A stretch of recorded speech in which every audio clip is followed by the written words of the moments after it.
Yu was just a little kid with a rough life. His childhood wasn't the kind anyone would wish for. Instead of love and care, his parents treated him like an outcast, constantly calling him a demon and throwing hurtful words his way. The verbal abuse didn't stop there. It turned physical, and at one point, his own father even tried to kill him. Yu managed to survive, but in the process, he lost his family once and for all.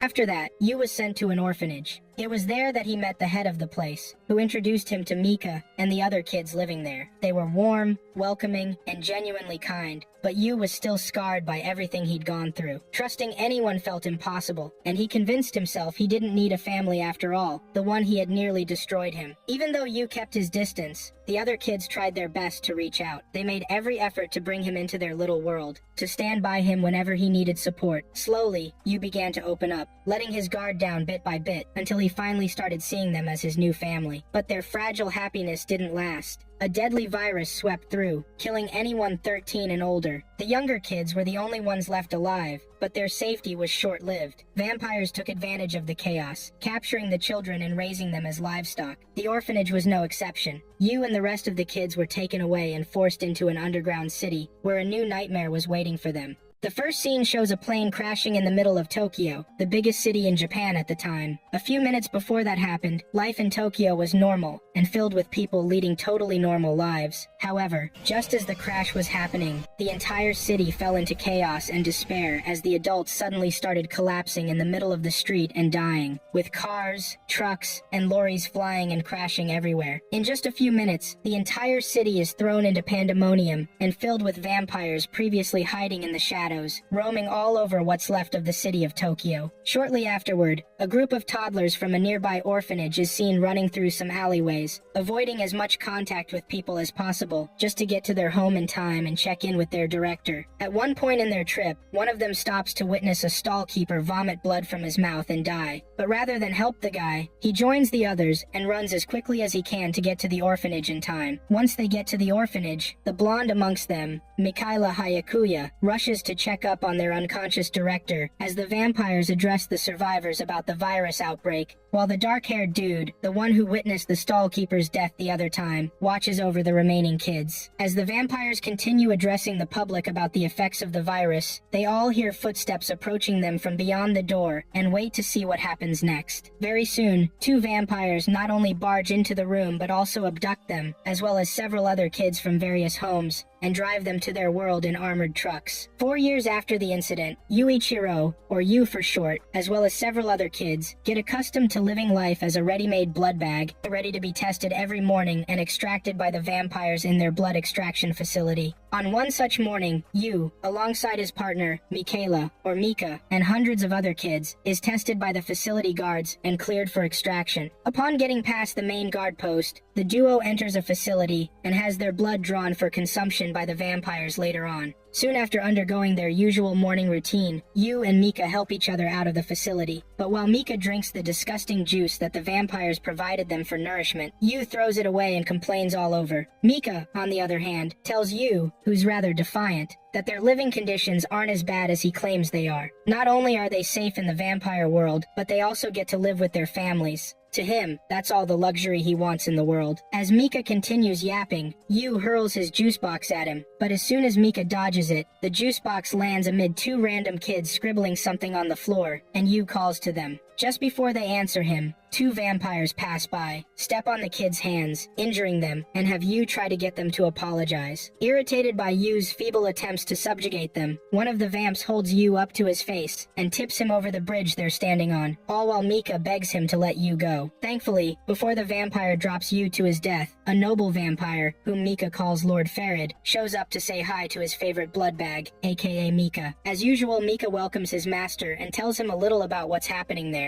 Shortly after getting past that, Farid asks Mika, the boy with exquisite blood, if he'd be coming over to his mansion again that night, and Mika happily agrees to do that. Happy to hear that, Farid asks if Yu will also be joining them. Before Yu spews nonsense from his mouth, Mika covers it and tells Farid that Yu is too shy to show up at that point. With all that said, Farid dismisses them and returns to his mansion. On their way home, Yu asks Mika why he apologized to the vampire who was about to kill him, and Mika says it's because there's no way for a human to physically overpower a vampire. Soon after, Yu continues spewing more nonsense, and Mika warns him to stop thinking he's Zoro or something. Thereafter, Yu asks about Farid, and Mika tells him that they have a commensal relationship, meaning the man gives Mika everything he wants, including good food, in exchange for his blood. Having heard this, Yu punches Mika in the mouth and walks away, refusing to listen to anything else he has to say. Later that evening, Akane, the third friend, visits Yu, who's chilling somewhere random, and asks him why he's not with Mika. Yu tells her it's because he doesn't really care about the idiot, but then the girl talks about family, and reminds him about how important everyone from the Hyakuya orphanage is. Just then, Yu recalls his first time at the orphanage way back before the plague, and remembers how awkward it was for him to warm up to everyone, who all took themselves as his family. At one point, Bro even told them how much his parents hated him just to push them away, but this only brought all of them closer to each other. Having remembered such an embarrassing memory, Yu snaps back to the present when Akane urges him to join them for dinner, and only returns home moments later to realize that they're having a pretty rare and delicious curry dish for dinner. When he asks her how she got those ingredients, Akane says Mika brought them for all of them to enjoy. Knowing fully well how far his buddy went to get those ingredients, Yuo gets very sad for him and even curses under his breath.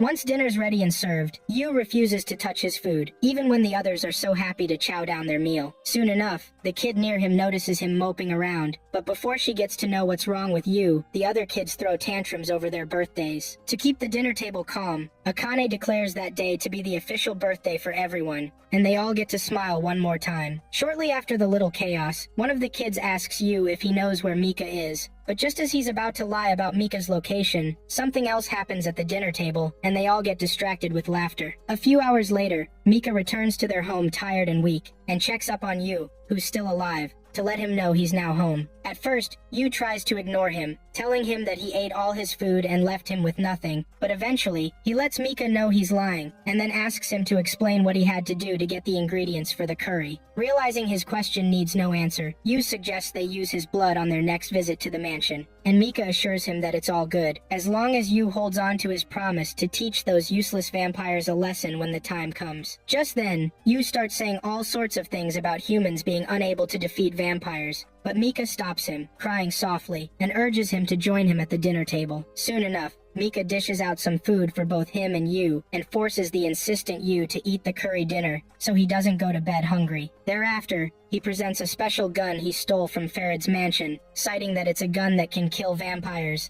and then shows Yu a full map of the city, which marks the exit. Moments later, while they eat dinner, Mika tells Yu that he snooped around Farid's mansion for a while, and found these items that he just stole. Now that he's there, Mika asks Yu to escape the horrible vampire world with him, and Yu, shocked, asks Mika how they'll survive in the outside world with the virus there. Since they're 12 years old, Mika tells Yu that they'll cross that bridge once they get there, but for now, they have to get themselves, alongside the other kids from the Hyakuya orphanage, out of the vampire world. Having heard Mika's escape plan, Yu playfully calls him a fool for being smart and optimistic at the same time. But just then, Akane wakes up, spots Mika with Yu, and welcomes him back home. Upon seeing the look on Akane's face, Yu finally decides to do the needful, so he agrees to indulge himself in Mika's escape plan. Happy to finally have his buddy on his plan, Mika, Akane, and Yu wake all of the other kids up and manage to sneak themselves out of the house and into some weird parts of the vampire world. Somewhere along the way, the kids stop to admire the beautiful night scenery of the vampire world before they finally ask Mika to explain where he's taking them to, as they know it's forbidden to walk outside at night. In response, Yu and Mika assure them that they're finally getting out of the vampire world that night, and urge them to continue following both of them till they eventually get out. Having heard all these things, the kids happily talk about the wonderful things they do once they're out of that horrible place. At one point, they all run into some guards, and manage to hide themselves out of sight to avoid getting into trouble. Once they're in the clear, they continue their journey till they get to a brightly lit passageway at the end of a dark tunnel. With only a few steps left to freedom, Yu and Mika, alongside the other kids, proudly step into the bright passageway, only to meet the dastardly Lord Farid, laughing at their frail escape attempt, and talking about how addictive it is to see the look of despair on their faces. Before Mika can react, Farad swoops past him and sucks all the blood from the body of one of the kids with them till she dies. Pissed, Yu fires a shot at Farad with his gun, but he dodges, recognizes the gun, and praises Mika for stealing both his map and his gun as well. Right after that, he starts spouting some more nonsense about the map being the real deal and whatnot. Just then, Yu forces the kids to run as fast as they can to get to the exit of the vamp world, but unfortunately, Farad gets past Mika and Yu and massacres every single kid, including Akane, who followed Yu and Mika, leaving both boys to regret their decisions for a moment. With nothing left to lose, Mika grabs the gun from Yu and runs toward Farad to take him out with it. Just as he's about to do that, Farad stabs Mika in the heart, slices his hand off, and gets ready to suck out the remaining blood. Before long, Yu grabs the gun, shoots Farad in the head, making him unconscious, and then checks up on Mika, who's now half dead and gasping for air. In his final moments, Mika begs Yu to run away while he still can, so they don't die in vain, but Yu does his best to drag his best buddy out of there with him. Eventually, Mika manages to convince Yu to run for dear life, and Yu, left with no choice, makes a run for it, screaming at the top of his lungs till he returns to the outside snow-filled world. There, he scans the cold world for any signs of life, and thankfully, Ichinose Guren, a lieutenant from the Japanese Imperial Demon Army, shows up and gives him an offer to join his ranks so they can use him to eradicate the vampires. Yu, upon hearing this, hugs the man so tightly that he just happily agrees to do anything to annihilate the vampires who took his family away from him. 4 years after joining Jida, Yu finally emerged as a bona fide member of Jida, ready to take down some lowly vampires. Sometime later, Yu continues living life haunted by the memories of his past family members from the orphanage, who died at the hands of the noble vampire bastard, Farad, having relived the same scene of watching all their lives get taken from them over and over again, especially Mika's final message to him before he was sucked clean by the bastard. Yu snaps back to reality and expresses just how haunted that scene makes him feel, ever since he survived the massacre 4 years ago. Moments after his memory recollection, Yu walks into a ruin to assist 2 of his colleagues who are currently trapped fighting a horseman of the apocalypse monster. When they notice him there with them, they urge him to leave, but Yu, ever so stubborn, ignores them, unsheathes his blade, and takes the fight to the horseman of the apocalypse. In no time, Yu not only dodges all its attacks skillfully, but also slices the monster in half, killing it in the process, and saving his buddies from an untimely death. The next day, Yu gets suspended for violating orders from his superiors the previous day, and is sentenced to begin studying in a normal school within the Demon Army base. One time, while class is ongoing, Yu loudly complains about the class being boring, and the homeroom teacher, who hears all his complaints, tries to speak some sense into his head. Yu, on the other hand, gives the teacher some attitude, which pisses him off, causing the teacher to threaten Yu with a suspension. Like a bee who has just found nectar, Yu happily begs the teacher to suspend him so he can finally have a reason to be out of school. But then the teacher loses his cool and tells Yu to shut the hell up. Just as Yu is about to respond, a pink-haired lady sitting behind Yu taps his back and shows him some writings in a notebook, telling Yu that she is Hiragi Shinoa, an army surveillance officer sent there to track and monitor his progress in school. Shocked, Yu asks for more explanation, and Shinoa threatens to report him to the army, so they can extend Yu's suspension if he is unwilling to cooperate. This time, Yu throws another tantrum so loud that the teacher drops his chalk and threatens to harm him if he does not stop all the nonsense he is saying. By this time, Yu realizes he truly has no other choice, so he sits and comports himself. As if that was not enough, Shinoa also adds that his suspension will not be lifted until he makes at least one friend, adding to Yu's problems. Unable to refuse the order, Yu just stares out of the school's window, recalling the first time he met Guren and his men in the snow on the night he escaped. Moments after meeting Guren and his men that night, little Yu asked them why they were still alive, as he thought humanity was extinct already. And in response, Guren told him that the vampires lied to him. While it is true that the virus shrunk humanity to a mere tenth of what it was, bringing forth monsters of immeasurable proportions to Earth,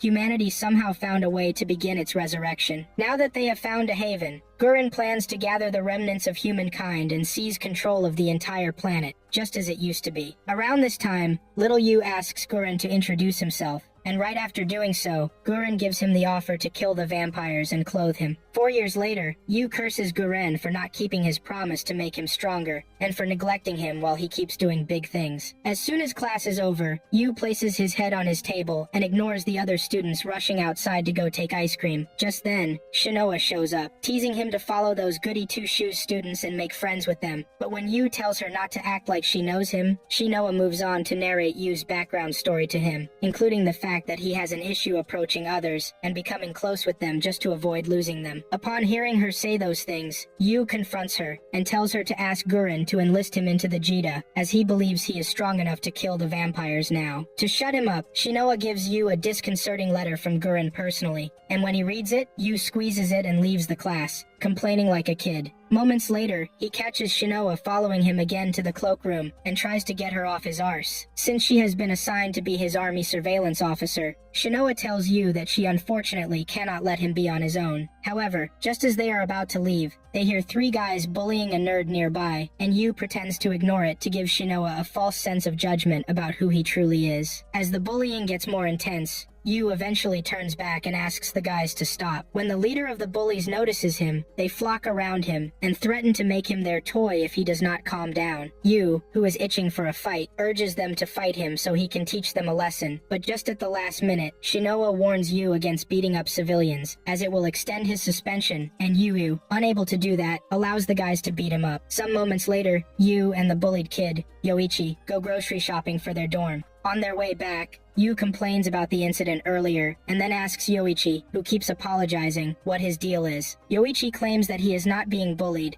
and Yu does not believe him. To provide some context, Yoichi tells Yu that he is letting himself get bullied by Yamanaka because he needs to join his circle of friends. After getting to know who this Yamanaka is, the guy who punched Yu, he asks Yoichi to tell him what he wants from the bully, and Yoichi tells him that after failing the entrance exam to the Demon Army Academy, he wants Yamanaka to help him get another shot at the entrance exam, since he has been promised a spot in the vampire extermination unit known as the Moon Demon Company. Hearing this, Yu drops his drinks and promises to beat Gurren's arse the next time he sees him, but Yoichi soon gets serious and tells Yu that he wants to join the Demon Army so he can avenge his sister, who sacrificed herself just to save him. After hearing him yap about being a wuss, Yu hits Yoichi on the head, tells him he did the right thing by not letting his sister's sacrifice go to waste, and then advises him not to join the army, saying it is not what his sister would have wanted. As Yoichi is about to argue, Yu tells him that young boys have no business slaughtering vampires and leaves. Before he goes far, however, an explosion occurs within the school premises, and almost immediately, the PA system comes on, warning all students and teachers to evacuate the school immediately, as a vampire from a nearby biological research facility has escaped. Realizing that there is a vampire loose, Yu ignores Shinoa's warnings to evacuate so she can call the Moon Demon Army, and tells her that he is going to kill the vampire just to show Gurren what he is made of. Just as Shinoa is about to talk him out of it, Yu sprints back to his locker room, navigates his way through the thick crowd of students, and recovers his demon blade and gun. Seconds later, he hears a student screaming in one of the classrooms nearby and rushes there, only to see the escaped vampire preparing herself to feed on an unconscious lady. After exchanging a few words with the vampire, Yu tries to slice her with his blade, but the vampire easily dodges his strike and play fights with him. Somewhere along the fight, Yu manages to cut her hand off, but just as she attaches it back on, Yu turns to Yamanaka and tells him to pick the injured girl up and run, so the vampire does not get to feed on her. By this time, the coward, who is scared stiff, tells Yu that he lied about being promised a spot in the Moon Demon Army, and only said that so others would fear him. As the vampire decides to get serious, she arms herself with a small iron rebar, attacks Yu, and gets sliced in the belly. After slicing her again, Yu fires a few shots, but she dodges all of them, heals herself, and promises to return stronger. Just as she is about to feed on the girl, Yoichi appears and pushes her aside. Furious, the vampire moves to kill him, but Yu blocks her attack and thanks Yoichi for saving everyone. At that moment, the vampire grabs Yu by the neck and throws him off the balcony. After crashing into a shrub, Yu stabs her with his sword, but she assures him the scratch is meaningless. Before she can suck his blood, Gurren arrives and kills her with a cursed weapon. He insults Yu for thinking he could kill a vampire without one, but Yu tells him to mind his business. Gurren then thanks him for reducing their casualties. Soon after, Yu gets up and tells Gurren to add him to the Moon Demon Company. Gurren refuses, saying he cannot accept someone who does not work well in a team. Just as Yu tries to argue, Yoichi shouts his name in relief, glad to see he's doing okay. He then crashes into Yu, hugging him, and Shinoa explains to Gurren that Yoichi is Yu's first friend, so he should keep to his promise. Meanwhile, in a trance, Yu sees Mika and the others smiling, happy that he has found a friend. Before leaving, Mika's soul urges him to protect this one, and departs with the others. Just then, Yu wakes up in the sickbay with Shinoa and Yoichi by his side. Moments later, Shinoa congratulates them for being accepted into the vampire extermination unit. Together, Yu, Shinoa, and Yoichi huddle and cheer, beginning their new journey as comrades. A few days later, Yamanaka and two of his lackeys explore a restricted area of their school, hidden in the sewers, purely out of curiosity. After walking through the sewers for a while, the trio finally spots a weird door covered with posters and approaches it. While one of them, Yuji, tries to force the door open, Yamanaka and the other guy develop cold feet and abort the mission to avoid trouble. However, as Yuji is about to leave, the door suddenly opens slightly, and the foolish dude enters it. The next day, the girl Yu saved from the lady vampire earlier meets him on the roof of their school to personally hand him her declaration of love. Yu, not knowing what to do, collects the love letter from the girl, but just as he tries to speak to her, the girl runs away. Thereafter, Shinoa pops out of nowhere and teases Yu for being popular with the ladies, even going as far as anticipating that Yu is going to break the girl's heart sometime in the future. As Yu tries to confront her, she calls him a virgin and lets him know that being one in the army is evil. When asked why, Shinoa tells him that the Jita urges people to pursue relationships so they can repopulate the earth quickly and create more soldiers to fill their armies. Hearing this, Yu asks Shinoa why he is still attending the boring school if he has already landed a spot in the vampire extermination unit. In response, Shinoa tells him to direct all complaints to the lieutenant colonel, and Yu tells her that Guren is never at his office. Even so, Shinoa tells him not to shout at her, as his training for the extermination unit has already begun. Confused yet again, Yu asks her what she means by training, and Shinoa, after telling him that the training is to help him obtain what he truly desires, summons the demon she has made a contract with, Shikamaduji, then unsheathes her death scythe to show off to Yu. Having seen Shinoa's flashy powers, Yu recognizes the scythe as one of the infernal arms that carries a vampire-killing curse, and Shinoa reminds him that she is a member of the vampire extermination unit. When Yu starts getting funny ideas about taking shortcuts to get his cursed weapon by force, Shinoa tells him he cannot defeat a vampire alone. But just as she warns him about learning teamwork first, Yu gets cocky and challenges Shinoa to a duel so he can take her weapon for himself. At this point, Shinoa laughs at him and warns that he cannot use an infernal arm inhabited by someone else's contracted demon. But Yu, ever the airhead, attacks her nonetheless and gets beaten up by Shinoa, who is kind of impressed by how skilled Yu is with the sword. At the end of the duel, Yu marvels at the beauty of the weapon and walks off unscathed. Moments later, while they stroll through a random corridor, Yu asks Shinoa if her weapon is good enough to defeat any type of vampire, and Shinoa says no, citing that on the battlefield, the vampires are also equipped with stronger weapons, unlike the unarmed vampire Yu fought earlier in the school. Having heard this, Yu loses his mind over how ridiculous it is for vampires to be armed, but then Shinoa states that is why Guren always wants people who can work in a unit on his team. As their conversation continues, Yoichi, who is being chased by Yamanaka and one of his lackeys, runs toward Yu and Shinoa and stops behind them. Once they catch up, they tell Yoichi that they are serious about being his henchmen, but then Yoichi says he is not cut out for something like that. Just then, Yamanaka recognizes Yu and calls him his boss. This makes Shinoa a little jealous as she feels left out of the crowd, but Yu, ignoring her, reminds the that they are not people to be trusted. While that is true, Yamanaka tells Yu that they do need someone to help them, but Yu continues trash-talking them for being shameless and asking the guy they beat up not too long ago for help. In any case, Yamanaka drops his pride and tells Yu that he needs his help because their friend, Yuji, went inside the forbidden chamber under the school and never came back out. Confused, Yu asks for an explanation, but just as Yamanaka is about to give him one, Shinoa interrupts, teases him, and lets them know that she knows they did this as a dare. As for their friend, Yuji, Shinoa says that he is most likely already captured by the enemy. Hearing this, Yamanaka begs Shinoa to do something about Yuji's situation, and Shinoa only makes things worse by telling him that his buddy might get the death penalty. Moments later, as Shinoa takes Yu and Yoichi down to the forbidden chamber, she tells the curious Yu that it is one of the 7 mysteries of the school. In other words, the Forbidden Chamber is a place no normal human should ever open,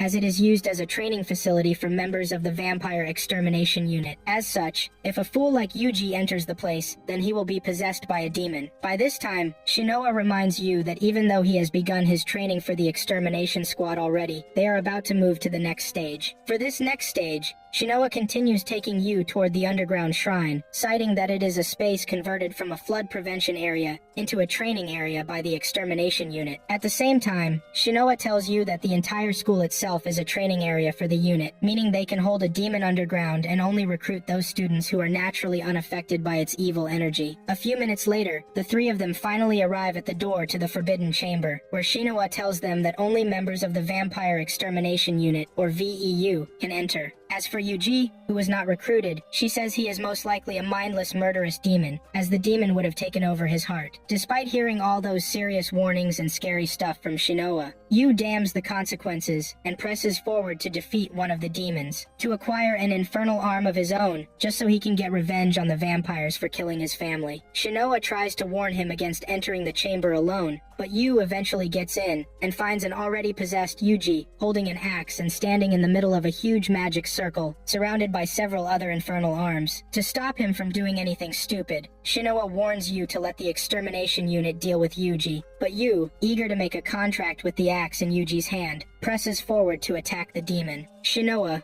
worried sick, tells Yoichi to call the extermination unit for backup. Seconds after getting down to Yuji's level, Yu gets the demon's attention, attacks him, and gathers his breath before launching his next strike. Just before he does that, Shinoa stops him and warns that if he touches an infernal arm with his bare hands, the demon will possess him. But Yu assures her that he will not lose to some demon. To help him understand the severity of the situation, Shinoa tells him that demons feed on the corrupt desires within a weak heart and will take advantage of his thirst for revenge, which is why Gurren will not give him a cursed weapon yet. Despite hearing all that, Yu becomes more determined to show Shinoa what he is made of. With no hesitation, he hands over his weapon to Shinoa and attacks Yuji with his bare hands. Eventually, he touches Yuji's weapon and instantly gets teleported to an alternate reality where he is his younger self. And everyone from the orphanage, including Akane and Mika, are all alive and waiting for him to join them at the dinner table. For a few moments, Yu is shocked as he struggles to grasp the situation. In time, though, he sits with the others and tries to take a bite of food. Just then, Mika asks about his revolution and some other weird questions that make Yu a little suspicious. Before he eats, he stops and asks if they have been alive this whole time, and Mika tells him that they are all dead, blaming Yu for running away and refusing to avenge them. While in the thick of things, Mika approaches Yue and offers to lend him power, even engulfing him in an aura of black flames. However, before Yu loses himself to the demon, he snaps out of the illusion and assures the demon that the Mika he knows would never do something like that, as he is smart but also stupidly nice. As Yu keeps holding Mika's neck, the whole room transforms into its original dark form, and the demon finally lets go of the deception. Moments later, Yu wakes up to reality and shocks Shinoa, who never thought he could break free from the demon's deception on his own. She explains the situation to him, telling him that he managed to exorcise the demon through sheer willpower, which means that although he is now entitled to keep the weapon, Gurren still needs to assign him a cursed weapon officially. Now that he has proven himself to Shinoa by handling the infernal arm and saving his teammate, she tells him he is going to begin training at the Vampire Extermination Unit's school the next day, and this comes as good news to Yu. By this time, Yu reassures his dead family that he is going to make sure he learns how to properly kill a vampire this time. Around that same time, Lord Farid, who did not die from Yu's gunshot to the head, walks along the passageway. Mika and the others tried to escape through 4 years ago and calls someone very familiar, Mika. To nobody's surprise, he spots a grown Mika standing alone in that passageway and tells him about Yu and where he is now, corrupted by the humans. To stop the bastard from talking, Mika, now a vampire, threatens to cut his throat, and Farid, shutting up quickly, asks how he is going to weave his story now that he has found out Yu is alive. As usual, Mika refuses to answer such a stupid question and just goes on about his day. Some days after, a horseman of the apocalypse monster attacks a small refugee settlement and threatens to wipe out the entire populace. Right before the huge monster kills a teenage girl, Mika and his vampire colleagues show up and decimate the monster as quickly as possible, saving the girl in the process. In the aftermath of the attack, one of Mika's colleagues approaches him and talks about the humans as livestock to be owned and protected. With Mika remaining silent, the fool continues yapping about Mika's power coming from the fact that he became a vampire by drinking the blood of the third progenitor, Cruel Tepes. When he asks the indifferent Mika about it, Mika ignores him and tells the other one, who just accused him of attacking the monster alone and taking all the glory, that he is not interested in glory or honor like them. With this, the colleagues leave Mika and announce to the refugees that their settlement will now be under the protection of the vampires as long as they give them their blood. While Mika chills out somewhere else, the girl he saved earlier from the monster attack approaches him, thanks him for saving her, and offers her blood for him to drink. As Mika stares at the poor young lady, he recalls one of his memories with Yu back when they were younger and talking about launching a revolution against the vampires. After warning Yu not to attack the vampires carelessly due to their immense strength, Mika tells him about his naive escape plan, and fast forwards to the time they all got in trouble because of him. Moments after forcing poor Yu to run away to survive, Mika, who was half dead at the time, passed out, and seconds later, 3 other vampires showed up to assess the situation. Realizing that Mika is the cause of Ferid's demise, they make a move to finish him off. However, just before they get to do that, the vampire queen, Cruel Tepis, shows up,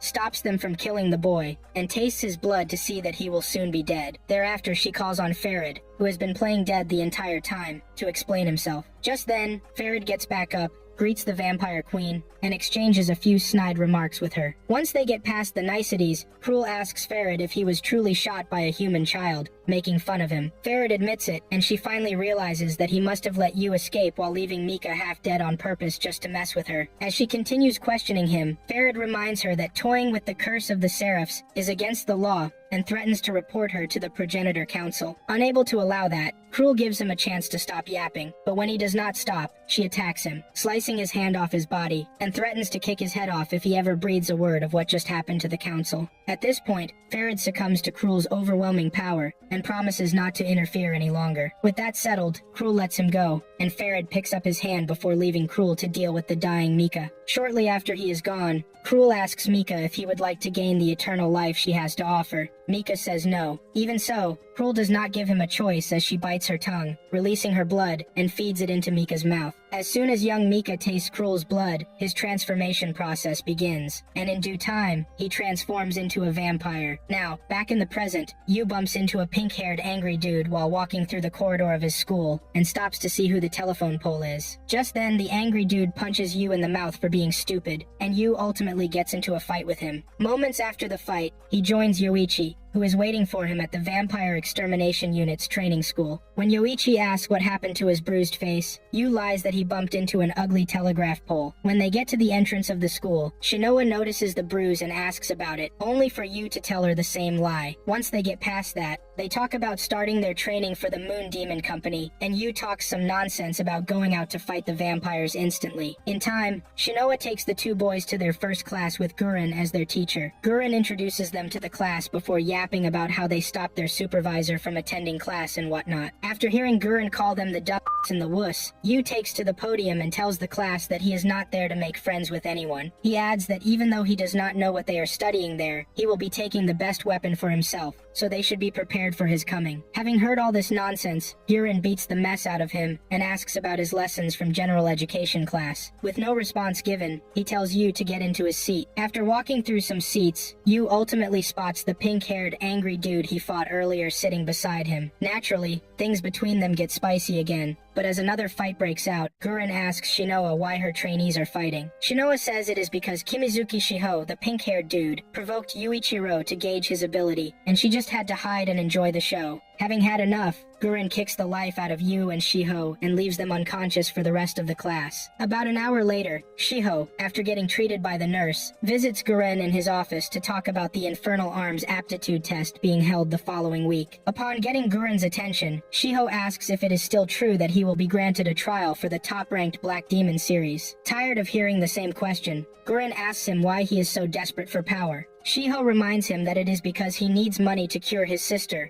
who is infected with the Apocalypse virus. Since the Moon Demon Company is elite, Shiho can access treatment normally unavailable to the public.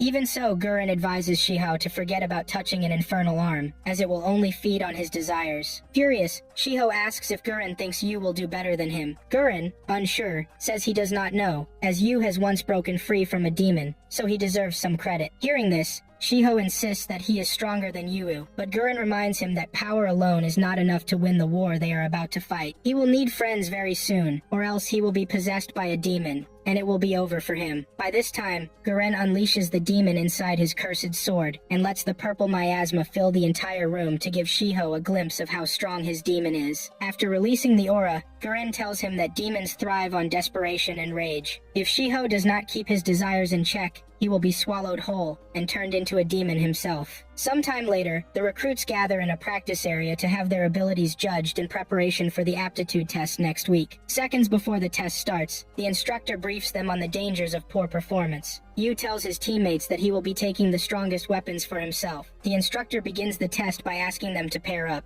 Unfortunately for Yu, he ends up paired with Shiho. With no other choice, they get chained together in preparation. Once all students are paired, the instructor places them in a hollow space and unleashes cursed army puppets to hit the participants. To pass the test, both partners must minimize hits and work together to defeat the puppets. After underestimating the clumsy puppets, Yu and Shiho quickly realize they are not in sync and get hit in the head. After deducting 10 points from their team, the instructor receives word from the hospital and stops the test. She instructs Shiho to head there immediately, as his sister's condition has deteriorated. When Shiho tries to continue the test, Yu, shocked to hear that the guy has a sister, stops him and tells him not to forsake her. Eventually, Shiho listens, especially after Yu punches him, and heads to the hospital. Thankfully, the doctors manage to stabilize his sister and keep her alive for another day, but they warn that something must be done soon. Shiho begs them to keep her stable for a while longer, promising to transfer her to a better facility once he joins the Moon Demon Army. Later that evening, Yu and Shiho bond over their family issues. Yu teases Shiho and promises that even though they got a bad score, they will still join the Demon Army. He continues encouraging the saddened Shiho, who thanks him for reigniting his spark. They exchange a few teasing words and laugh the night off. Elsewhere, the progenitor blood vampires gather for a meeting to discuss the new threat, the Japanese Imperial Demon Army, or JIDA for short. As the meeting's host talks about all that JIDA is doing, including experimenting on the Seraphs of the End, Mika walks into the building to continue listening. The woman keeps yapping about the plague that happened 8 years ago, repeating itself. In time, Cruel, the vampire queen, steps forward and declares war on the Japanese Imperial Demon Army to preserve the balance in the world. Meanwhile, Mika, having heard the declaration of war, decides to rescue Yu, the only family he has left, from the war and the Seraphs of the End. Elsewhere,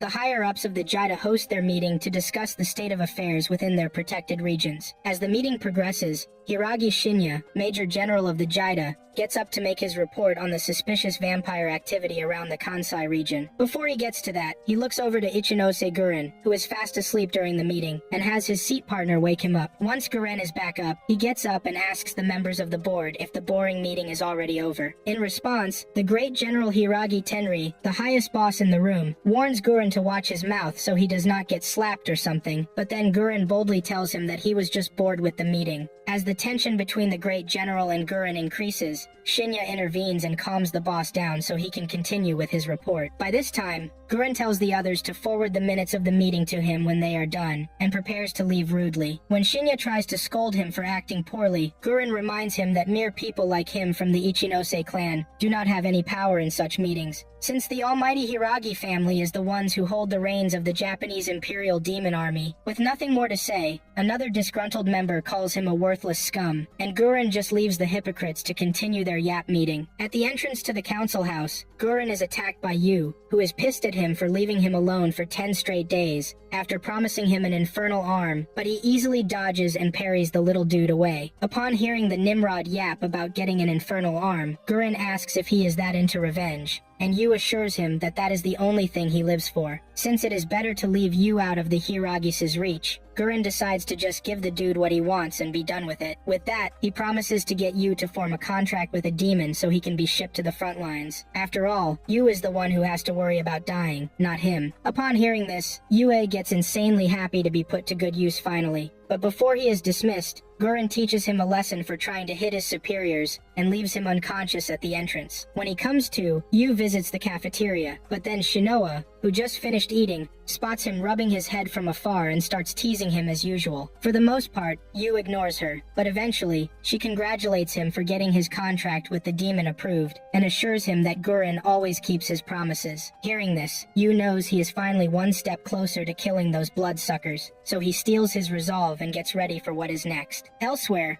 Farad finds Mika at the loading bay, checking out the aircraft they, as vampires, will be using for their first campaign in the war against the corrupt humans, and starts yapping about Mika finally meeting his precious little angel. To avoid indulging the words of a brainless oaf, Mika ignores Farad and just leaves, listening intently as Farad talks about how he hopes to see Mika handle his precious angel when they eventually meet. Moments later, Mika enters the suburbs to visit the home where his younger self, Akane, Yu, and the other kids who were killed in that incident used to stay. Sadly, upon getting there, he sees 2 new kids who are scared stiff of him, a vampire, and leaves shortly after they shoo him away. The next day at school, Sayuri, Yu, and Shiho's instructor returns all their written exam results before ending class for the day, and assures them that their results will affect the rank of the infernal arm they will receive. As soon as Yu sees his score, which is a perfect 0 out of 100, he tries to cover his answer booklet so nobody spots it. Unfortunately for him, it is already too late, as Shinoa, shocked by how ridiculous his score is, yanks his booklet from under his arms and shows it to the others, just so they can marvel over how amazing Yu must be to score 0 out of 100. For a few minutes, everyone murmurs about the new best dumb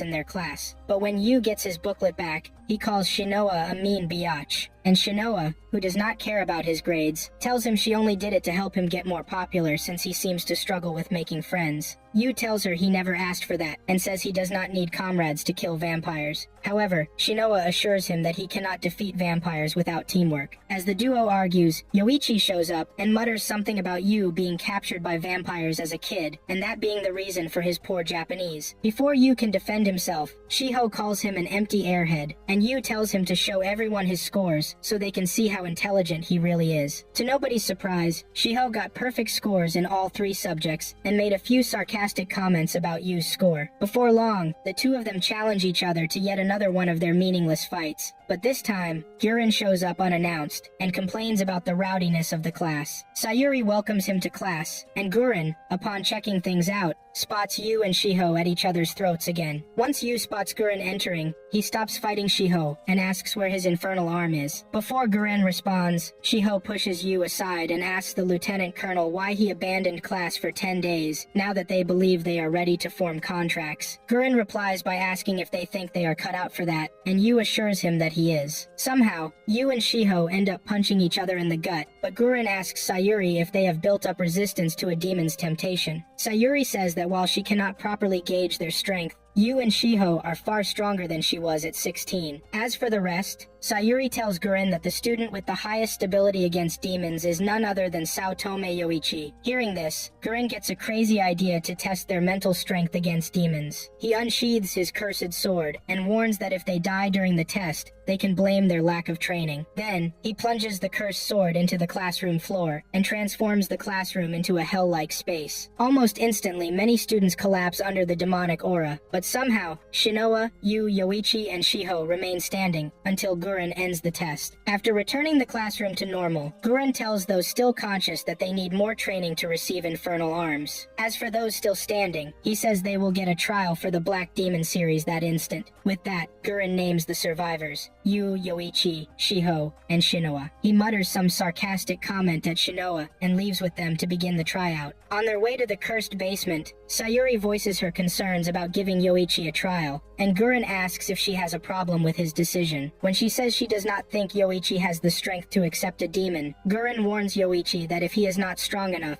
then he will die. After enduring more grumbles from Sayuri, Guren turns to Yoichi and asks if he is still eager to avenge his sister, who was killed by a vampire. When Yoichi says yes, Guren asks if he is willing to put his life on the line or quit if he is afraid of dying. Before Yoichi responds, Yu advises him to quit, saying, "Nice guys do not belong with them." But after remembering the moment his sister was killed, Yoichi tells them that he is not going anywhere because he wants to get stronger, so he does not lose anyone else. At this point, Yu realizes Yoichi is just like him, and they all continue toward the basement elevator. On their ride down, Yu tells Yoichi not to get cold feet, but then Shiho tries to calm him down with big talk. Shinoa calls Shiho out for needing his desk to stay up during the cursed sword test, and Yoichi agrees. When Shiho tries to bully Yoichi, Yu joins in, and Guren warns him not to get too comfortable, since the demon he is about to face is not like the one from before. Yu agrees, and they arrive at the ritual room. There, Guren explains the cursed space, where weapons with the strongest demons are stored, and Yu asks a few questions that bore Guren. With no time to waste, Guren tells them to choose a weapon and step into the ritual circle. Once they touch the weapon, the ritual begins. If they win, they gain the demon's power. If they lose, they either become a demon or die, and Guren promises to kill them if they become the former. With that, Yu picks a special sword, mutters a few words, places his hand on it, and draws it to begin the ritual. At the same time, Shiho and Yoichi pick a pair of daggers and a bow to begin theirs. Moments after picking up his cursed weapon, which is a bow, the demon in the bow takes Yoichi back to the same memory that keeps haunting him, the memory of the night his big sister was drained to death by a nonchalant vampire. This time, however, the name of the vampire who drained her is revealed to be Lacus, and moments after draining the poor girl, Lacus and his partner, Renee, leave like nothing happened. Shortly afterward, Yoichi, still stuck under the bed, calls his dead sister, but to his surprise, she opens her eyes, calls his full name, and tells little Yoichi that they are currently reliving his innermost memory. Around this time, the current teenage Yoichi is seen standing in the corner of the room, staring at the demon possessing his sister's body, carrying his younger self up, and telling him that his sister is dead and forgotten. While Yoichi continues taking his test, Shiho's luck is not much better either. At the beginning of his test, Shiho finds himself in his younger sister Mirai's ward, apologizing for waking her up and making sure she is doing okay. Just when he decides to get them some food, Mirai calls him back and suggests that he just pull the plug if she is that much of a burden.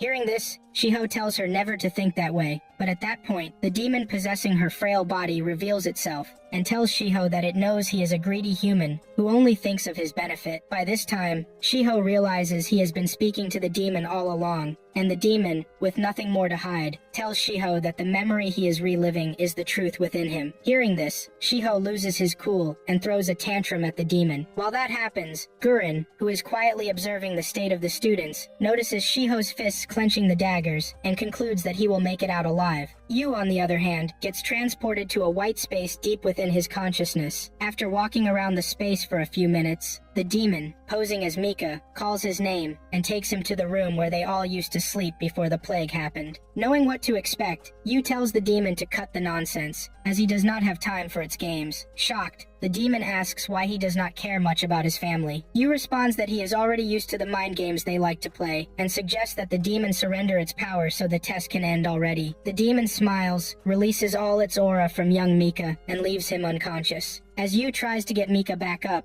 the demonic aura stabs several points in his body. The demon, now in its full miasmic form, notices that Yu has dealt with one of her kind before. After hearing Yu demand her power again, the female demon asks him why he seeks power so much. Yu says it is because he lost the family he never thought he would have. Having heard Yu's pain, she finally decides to give him her power without restraint, but she also warns that he must devote himself more and more to revenge to handle the power she has to give. With that said, the demon repossesses Mika's body and makes the younger Mika, Akane, and the other kids killed by Farid try to convince Yu to stop caring for his new friends, Yoichi and Shiho, and instead relinquish his love to live with them happily ever after in the afterlife. As the negative energy fills the room, Yu, still restrained by the multiple stabs, tries to explain to Akane and the others that he has not forgotten them. To make him prove it, Akane and Mika tell him to relinquish his love for his friends and focus only on revenge. But this time, Yu decides he has had enough. He calls out to the demon and says he needs her power to protect those precious to him. Seconds later, Yu returns to the white space, and the demon finally accepts him, warning that if his heart wavers even for a moment, then his body will be hers. Yu accepts her terms, and the demon, who calls herself Asuramaru, Asura for short, tells Yu to call upon her whenever he needs her power. Before leaving him with his new weapon, Asuramaru shares some information with Yu about the experiments humans are likely carrying out on him. Confused, Yu asks what she means, and the demon warns him never to fully trust a human, as they are deadlier than vampires or demons. After saying that, Asuramaru takes her true humanoid form and tells Yu to open his eyes to reality as they complete their contract. At that moment, Yu wakes up with his new weapon in hand and finds Shiho already up and armed with his daggers. As for Yoichi, he is unfortunately still stuck in his test, just like everyone expected. After reliving the same memory of his sister's death, teenage Yoichi musters the courage to ask for the identity of the demon who possessed her body earlier.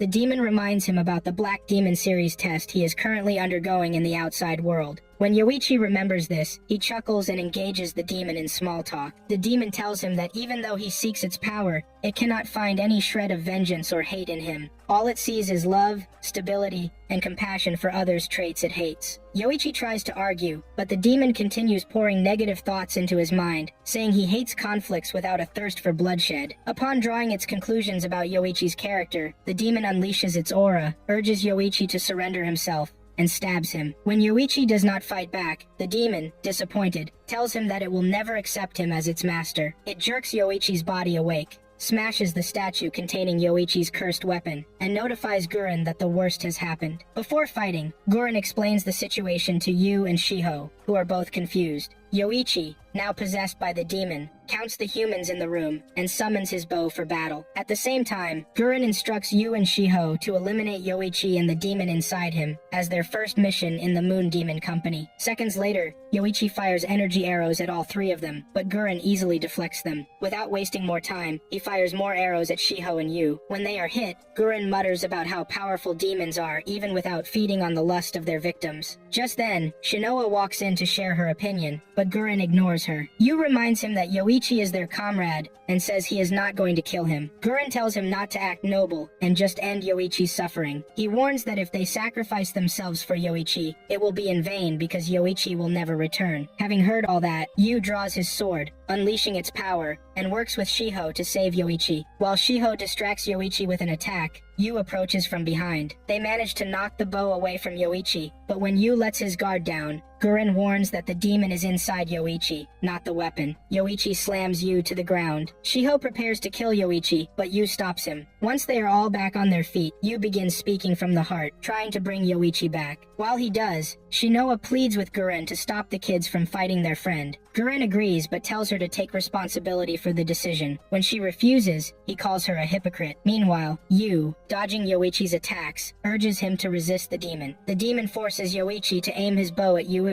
who drops his sword and tells Yoichi to shoot him. The demon cackles when Yu likens their situations, both losing their families before their eyes. Seeing Yu drop his weapon, Shiho and Shinoa step in to protect him, but Yoichi keeps aiming at them. Just as he is about to shoot, Gurren calls him a coward for hiding under the bed while his family died. Hearing that, Yoichi's spirit begins to break free from the demon's grip. He remembers his resolve to protect those dear to him, and regains control of his body. He misfires the arrow, cries, and hugs Yu tightly, passing the test. Yu welcomes him back, and Gurren, after congratulating Yoichi, kicks Yu in the stomach until he collapses. Shortly afterward, Shinoa teases Gurren about his expression during the test. Gurren ignores her and tells Yoichi and Yu that they now understand the importance of living not for revenge, but to protect their friends. Gurren tells Yu to forget his old family and embrace his new one, saying the future holds better things than the past. Yu agrees to disagree, and Gurren, satisfied, announces that they will soon head to the front lines. Vampires from the Kansai region are planning to reclaim Shinjuku, so they are going to investigate the area. Elsewhere, Mika is seen high up in the aircraft he had been observing earlier, traveling with several vampires to Tokyo to battle the Jaida forces in Ikebukuro, Shinjuku, and Shibuya. Realizing their first stop is Shinjuku, Mika steels himself to expect the unexpected. Moments before Yu wakes up on his first day as a Moon Demon Company member, he dreams about Asuramaru, the demon in his sword, taking on the form of his young buddy, Mika, and threatening to continue haunting him with the unfortunate vision of seeing the dead buddies he abandoned years ago if he doesn't find an answer to the reason why he abandoned them. Following that, Asuramaru morphs into her true form, calls herself Yu's true power, and urges him to succumb to her when he needs her, so she will sate the vengeance within him. With all that said, she disappears into Yu's consciousness, and he wakes up to freshen up for his first day as a vampire hunter. Once he's fully dressed and armed for the day, Yu leaves his apartment, hopeful, and walks down to the subway station to see Shinoa already waiting there for him. Shinoa, upon seeing how spiffy he looks in his new uniform, teases him, and Yu, who's about to compliment her, just ignores the sly biatch and waits for their train to arrive. Once the train comes, they both hop on it and ride out to the outskirts of the Kansai region to join the others, who are waiting for them. While on their way there, Yu asks Shinoa to explain what she's doing there with them, and she tells him she's there to give him his orders. Apparently, there are vampires from the Kansai region planning to retake Shinjuku, so they have to figure out a way to curb them. When Yu starts yapping about killing vampires yet again, Shinoa urges him to calm down first, as they need to strengthen their defenses at Shinjuku before attacking the vampires, but then Yu ignores her and keeps doing his thing. In due time, they arrive at the Shinjuku train station and alight the train when it stops at their destination. After trekking a few more steps, they get to a checkpoint of Jaida soldiers, and Shinoa introduces both of them as members of the Moon Demon Company. For a moment, the idiotic soldiers there make fun of them for being kids in such an esteemed team, but eventually, they let Shinoa and Yu in upon verifying their identities. While the soldiers open the gates for both of them, Shinoa teases Yu for being called a kid by the soldiers, but Yu fires back, telling her that since she's the short one, then she must be the one they're referring to as the kid. Eventually, they engage each other in some small talk, and Yu finds out that Shinoa used to have a sister, who's now deceased. As soon as the gates are opened, Shinoa and Yu walk into the battle zone, and stop shortly after they hear a child confronting Guren for placing her in a squad full of trainees. Yu asks Shinoa who the new doofus is, but rather than tell him who she is, Shinoa takes Yu down the stairs to join Shiho and Yoichi, all of whom he says hi to. Once they all get past the niceties, they listen to the pipsqueak complain to Guren about his choice of team leader, which is Shinoa, but then Guren, who couldn't care less, focuses his attention on the others and welcomes them. As soon as the pipsqueak, later identified as Mitsuba, or Mitsu for short, sees Shinoa, she clenches her fist and runs toward her to overwhelm her. Notwithstanding, Shinoa continues with the snide remarks, which pisses Mitsu so much that the duo eventually draw their weapons at each other. Tired of their childish banters, Guren intervenes to stop their fight, holding them both by their necks, and threatens to throw them both in solitary confinement if they keep being a pain in the arse. At this point, both girls apologize for their stupidity, and the team presses forward. Moments later, Guren introduces Mitsu as their fifth comrade, citing that they run a lower risk of getting killed by an armed vampire by moving in teams of 5, and warns them all against fighting each other and flying solo. As Yu and Shinoa engage each other in a teasing conversation, Mitsu surprise attacks Yui, and he blocks it instinctively, giving Mitsu the impression that she's probably there to teach the rookies. By this time, even Shiho, who's a certified troublemaker, expresses how tumultuous things are about to get, and Yoichi also teases him. Shortly afterward, Guren gives them their first mission to make their way to Harajuku, where a settlement of vampires keeps humans as their blood bags, and crush and free the people trapped there. With all that said, Yu and his team press forward to explore the ruins of what used to be modern Tokyo. Somewhere along the way, Mitsu tells them all that the apocalypse monsters out there aren't like the ones they're used to fighting, so they shouldn't be too cocky and keep their formation. When Yu asks Shinoa what the hell's wrong with Mitsu, Shinoa just chuckles and continues saying nonsense. About an hour later, the team of 5 eventually gets to Harajuku Station and stops to observe the area, hoping to find the settlement. Before they make any progress, they all hear a little girl screaming nearby and stay on high alert. Very soon, the girl screaming earlier runs out of a corner, and the apocalypse monster chasing her soon appears, running after her. Naturally, Yu makes a move to go help the girl out, but Mitsu stops him from moving, citing that the scenario in front of him is a classic vampire trap to jeopardize the team's formation and put them all at risk. For a moment, Yu sticks to Mitsu's explanation, but when the girl eventually gets trapped, Yu damns the consequences, tells Mitsu that he's done living a life where people need to be left behind, and lets himself be used as bait by running forward to save the little girl. Mitsu, unable to let Yu kill himself, runs after him, but Shinoa and the rest stay behind to fight the oncoming vampires. Shortly after trapping the girl, the apocalypse monster makes a move to finish off the girl, but Yu arrives at the last minute and fends it off. Meanwhile, Shiho argues with Shinoa about the girl being used as bait, as the horsemen of the apocalypse have no will of their own, but then Shinoa makes him understand that the monsters are only there to punish them for overpopulating the earth. So there's that. As soon as Mitsu and Yu destroy the apocalypse monster, saving the girl in the process, the 3 vampires ambushing them approach Yu, attack him, and surround him. For the first wave of attacks, Yu does his best to defend against all 3 of them. When he gets cornered, he unleashes Asuramaru's powers and keeps all 3 vampires at bay. Having seen Yu's willpower, the vampires get a little scared of what to expect. While Yu unleashes more of Asumaru's power into his sword and body, another apocalypse monster attacks him, but thankfully, Shiho takes care of the monster easily, and has Yoichi finish off the 3rd one. Soon after seeing Mitsu and the other fighters slice off their monsters like butter, the vampires figure all 5 of them are from the Vampire Extermination Unit. To capture them, one of the vampires instructs the other to call for backup, but Yu attacks them to prevent that, and they dodge his swing. With round 2 about to begin, Mitsu calls their expedition off and advises Yu to retreat alongside the others. Before that happens, one of the vampires trash talks Yu as a human, and Yu threatens to unalive them if they keep saying nonsense. To avoid unnecessary bloodshed, the vampires retreat for now, and Mitsu's team does the same. By nightfall, Yu gets slapped and scolded by Mitsu for going against her orders and breaking the formation earlier. In his defense, Yu tells her that even though he's sorry, he doesn't regret doing any of that, as he knows he just had to save the little girl no matter what. Satisfied by his response, Mitsu talks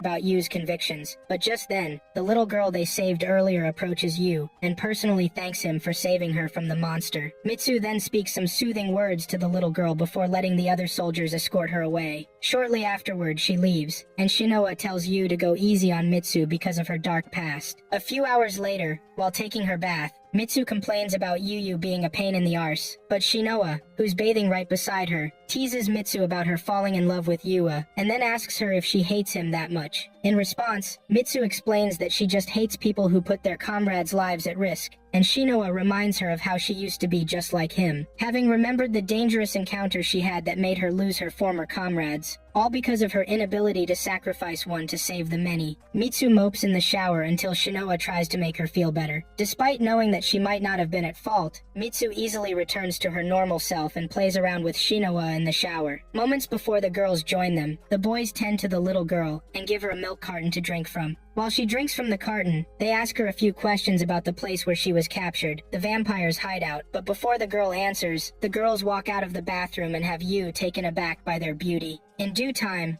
the girl tells them that the vampires are raising the other humans at Omotesando Station. The very next day, the team of 5 treks to Omotesando Station, but along the way, Shiho asks Mitsu what they're to do with the captured civilians once they get there, and Mitsu says they're to ignore them for now, as they have no room to worry about others. Obviously, Yu has no problem with Mitsu's speech, but when he hears her talk about retreating once they notice the vampires are armed, Yu freaks out and protests that. Before long, they get to the Omotesando subway, and Shinoa warns the rookies against acting on impulse, so they can all go in and come out without a scratch. With all that said, the team steel themselves and get ready to attack. As they walk down into the subway, Shinoa tells the others that based on the little girl's information, the vampires outnumber them 7-5. Also, since they're all very likely to be asleep by that time, they're going to charge in at full force and take them by surprise. When they get deep into the subway, they find hundreds of children dressed in vampire-like clothing and stop to stare at them for a while before continuing their mission. While they wait, Yu takes a moment to remember how life was for him 4 years ago in the vampire territory. But since he's there on a mission, he follows Mitsu's orders to head straight for floor B3, which is where the vampires are supposed to be. Once they get amid the worn-out children, who just keep staring at them, Shiho asks Shinoa and Mitsu why they can't just escape while the vampires' backs are turned,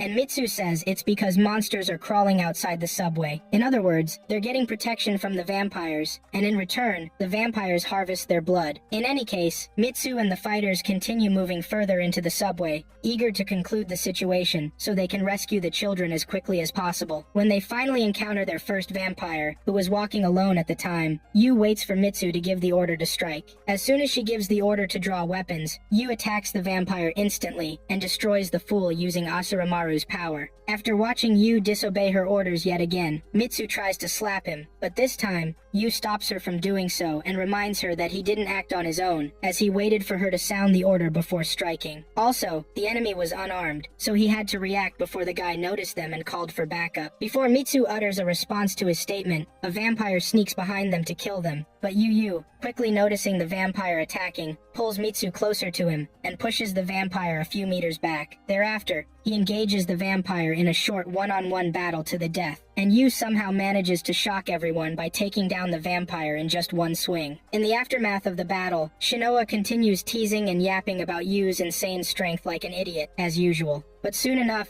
Yu and his colleague Shiho somehow get into another argument about the stronger person, and the girls are left wondering what the heck's happening. While the duo argues, Shinoa tells Mitsu that Yu and Shiho are the troublemakers that Gurren thought Mitsu could train. Having heard this, Mitsu calls the boys to order and gets everyone to continue their hunt for the remaining 5 vampires. Shortly after trekking a few more floors down the subway, Mitsu and the rest of the 4 fighters are approached by the remaining 5 vampires. Just when Mitsu thought they could wrap things up with the subway, 3 more vampires appear behind them, proving the little girl's intel to be false, and grab Mitsu by her neck. For a second, Mitsu wonders why there are 10 vampires in the subway when the little girl told them earlier that there were 7 in there. At this point, one of the backup vampires laughs and reveals to the team that they all had the little child lie about their numbers just to make their ambush much easier. Realizing that they're about to be cooked, Mitsu, who chooses to sacrifice herself to save her team, tells the others to leave her and save themselves. By this time, Yu steels himself and reassures Mitsu that he's never going to leave her behind. With that said, the battle between the humans and the vampires begins, and both Yu and Shiho fight on the front lines, with Shinoa and Yoichi helping from the rear. As the tension heightens, Yu gets wounded in some parts of his body, but with Mitsu's life on the line, he refuses to falter and just moves through the pain to get the job done. With Yu swiftly approaching him, the vampire holding Mitsu makes a move to finish her off before he gets to him. Unfortunately for the vampire, Asuramaru's power gives Yu the necessary speed boost he needs to close the gap in time, so he manages to destroy the vampire holding Mitsu and saves her life in the process. Now that Mitsu's saved, Yu returns the punchline about the family yaps to the remaining vampires left alive, and encourages his colleagues to finish the remaining 6 or so vampires left, despite being outnumbered by all of them. Once Mitsu gives the order, they go all out on the vampires, and manage to finish them all off in no time. About an hour after rescuing the kids, Yu gets to meet the little girl they saved from the monster earlier, who apologizes for deceiving them, and assures her that she did the right thing to save her friends. While Yu offers more words of support to the little girl, Mitsu, who's nearby restocking on rations with Shinoa, stops packing the canned goods to stare at Yu, her knight in shining armor. Soon, Shinoa catches her staring romantically at the guy who saved her, and teases her again. This time, Mitsu snaps out of her glare and asks Shinoa to tell her Yu's backstory, the one where Yu was held captive at the vampire city when he was a kid, and left his family behind when he had no other choice. Touched by the story, Mitsu approaches Yu as soon as he's done speaking with the girl, and asks him if the story Shinoa told her earlier was true. In response, Yu tells her to stay out of his business, but just before he leaves her, Mitsu calls him back and tells him she thinks he did the right thing. Despite that being true, Yu still condemns himself for leaving Mika and the others like a coward to save his life. But just before he opens up to Mitsu, he stops and keeps on moving. Just then, Mitsu calls him back one more time and fumbles an apology before running away like a scared kid, screaming that she still hates him. As the squad returns to formation, a random girl in the Moon Demon Company uniform stares at all 5 of them, as if observing them, and takes notes of their actions together. A few hours later, Mitsu's team set out one more time to figure out more vampire hideouts and rescue the children in them. Somewhere along the line, they stop when they get to a dead armored car and chill out to eat while Shiho hot wires the vehicle back on. While Shiho's at it, Yu stands beside the passenger window and yaps Shiho to death about driving the car once he turns it on. But then Shiho, after turning the car back on, it tells Yu not to fiddle with anything while he gets out to get a snack or something. Soon enough, Shiho joins the other 3, her snacking at the time, to tell them he's finally hot-wired the car. But just then, the stupid Yu drives the car, against Shiho's orders, and crashes it into a lamppost. As if that wasn't enough, he reverses the vehicle, nearly hitting Shiho on his way out, and eventually gets into a fight with the angry pink-haired dude, understandably. With no time to waste, Shinoa rallies the rest of them to get into the Shinoa-mobile so they can drive quickly to Shinjuku. But as soon as she hops into the driver's seat, she quickly gets reminded how short she is, as she can't even see past the dashboard. Yu and Shiho, upon noticing this, laugh their arses off over the midget, but Shinoa repays both of them by beating the shit out of them. Once they all get past that, Shiho drives all of them in silence, and they keep to their route till they eventually hear rumbling sounds from the area Mitsu believes to be Shinjuku. A few minutes after Shinoa advises all 5 of them to keep their eyes peeled for anything that might appear out of the ordinary, they all approach a smoky part of the city and spot a noble vampire walking in the middle of the road they're driving on. At first, Shiho tries to stop the car, but when Yu realizes that the vampire's a noble, he has Shiho step on the gas and ram the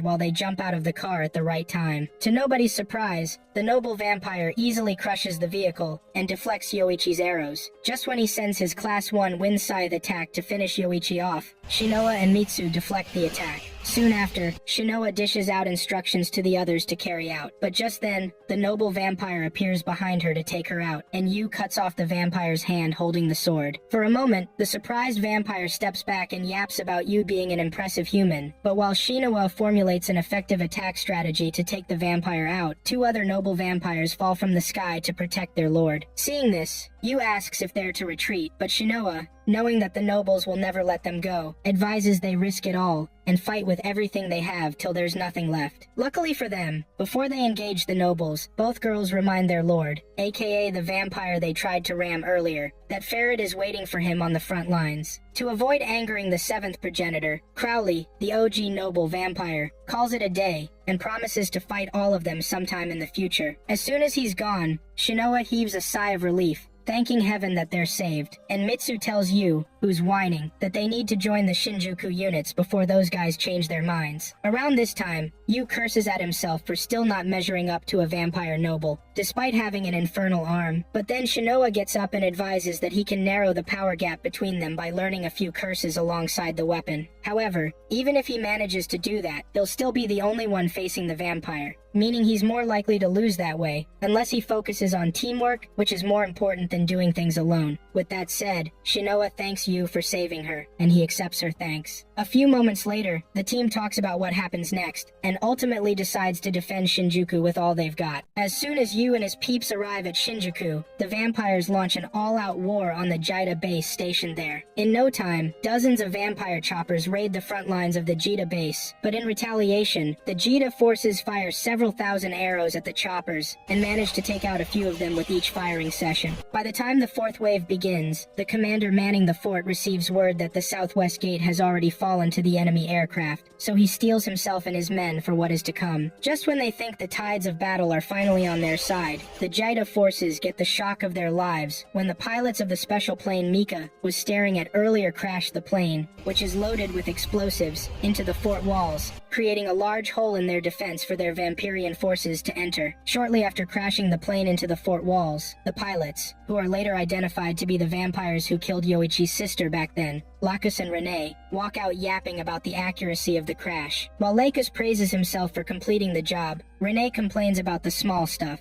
Once they get past that, the Vampirian forces spread out into enemy territory to continue the war beyond the fort walls. Deep inside the walls, Yu and his party wander around the chaotic army base, trying to figure out where the enemy is attacking from. Just moments after their arrival, the Vampirian choppers arrive at their base and rain missiles down on the Jida forces. Yu and his buddies do their best to get to cover to avoid getting hit, but now that they see Guren was right about the Kansai vampires' plan to destroy the Jida, they lie in wait to observe the flow of battle. Moments after getting to cover, Yoichi spots some of their colleagues using weapons like his, and asks Shinoa about it. In response, Shinoa tells him that the colleagues are using a much weaker version of their Black Demon series infernal arms, usually called runic arms. But before they waste more time yapping, Yu gives them a heads up about an enemy chopper approaching, and they all get to safety before the chopper gunner fills them with bullet holes. Once the chopper gets close enough, the vampires infiltrate their spot, and Yu, alongside his colleagues and the rest of the Jida forces,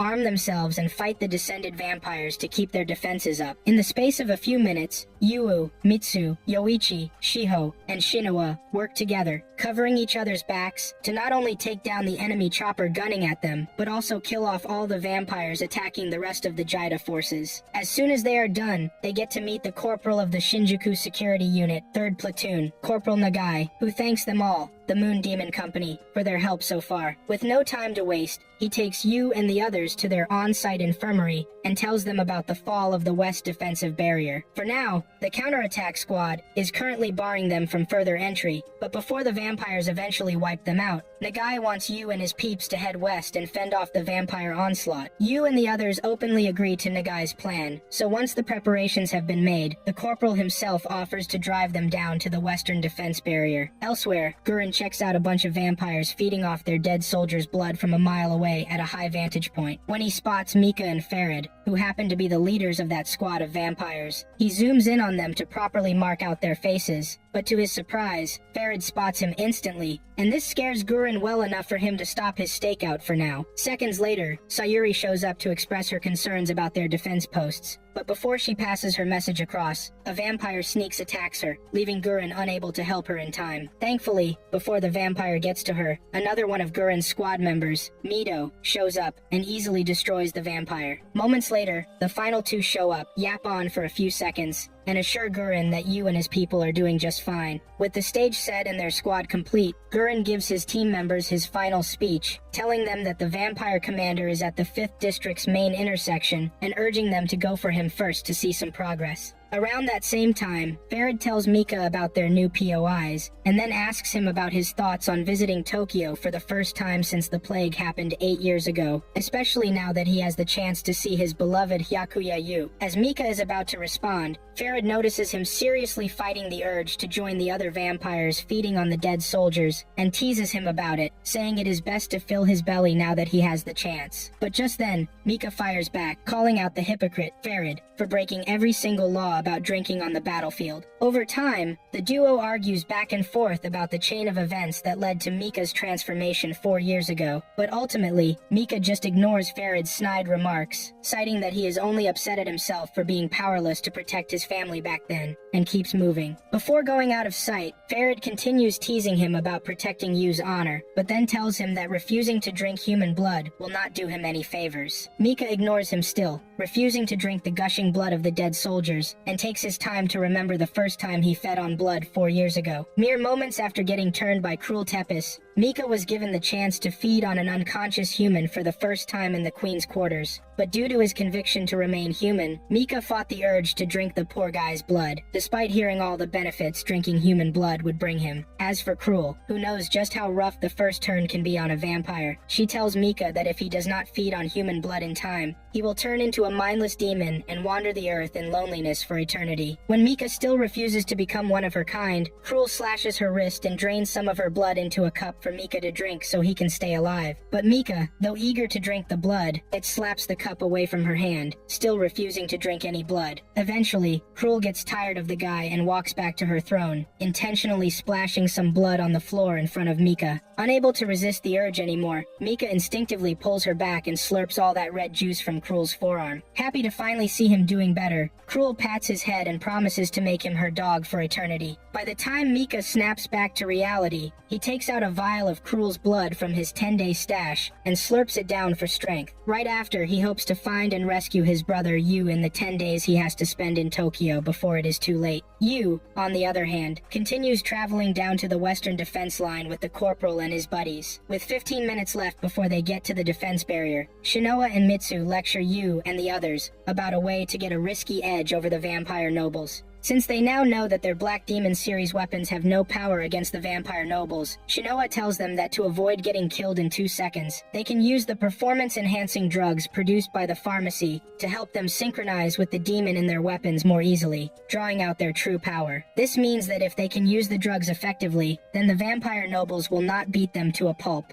Unfortunately for all of them, there is a very risky drawdown to using the pills. While Yu gets excited over finally gaining an edge, Shinoa warns that he must not take 3 pills at a time, or else his organs will come spilling out. Even with 2 pills, they can still sustain serious trauma and shock in the aftermath of using them, so it is much safer for them to use just 1. In addition to that, the pill takes 10 seconds to activate and only lasts for 15 minutes, meaning they must finish off the vampire noble in 15 minutes. After receiving his pill, Yu asks Shinoa if they would have had a chance against Crowley back then if they used the pill, and Shinoa tells him they would be dead before the pills kicked in. With all that said, Yu asks a few final questions to make sure the pill works, and Shinoa warns him that while the pill is only a temporary power boost, it is all they have for now. A few seconds after their conversation, their vehicle gets attacked and toppled over by a vampire chopper. Thankfully, Yu and the others manage to survive the attack, but the corporal, aka their driver, passes out from the attack. With the chopper raining down machine gun bullets at Yu and the others, Yu still makes a move to rescue the unconscious corporal, but before the vampire chopper gets to them, Shiho and Shinoa form a defensive barrier to keep the machine gun bullets from killing Yu and Mitsu. Somewhere along the line, Yoichi fires an arrow at the chopper, but it dodges the arrow attacks and fires missiles at them. Eventually, the chopper crashes, but the missiles cause the ground under Yu and his people to open up and send them falling into a tunnel underneath the road. Once the hubbub dies down, Yu wakes Shinoa up, and they soon realize that they have landed in the subway. Since Mitsu and the other 2 should be fine, Shinoa and Yu focus on getting the corporal to safety first. Just then, they hear Shihao and the other two's voices, assuring them that they are fine and make plans to split up, so Shihao and the other two can get to the western defense line, while Yu and Shinoa take the corporal to get proper treatment. Around that same time, Gurren, who just finished taking down a bunch of vampires, comes face to face with Mika for the one-on-one battle of their lives. Moments before their battle begins, Farid takes his time to tell Mika about the elite team of the Vampire Extermination Squad, the Moon Demon Company, warning him not to underestimate those humans.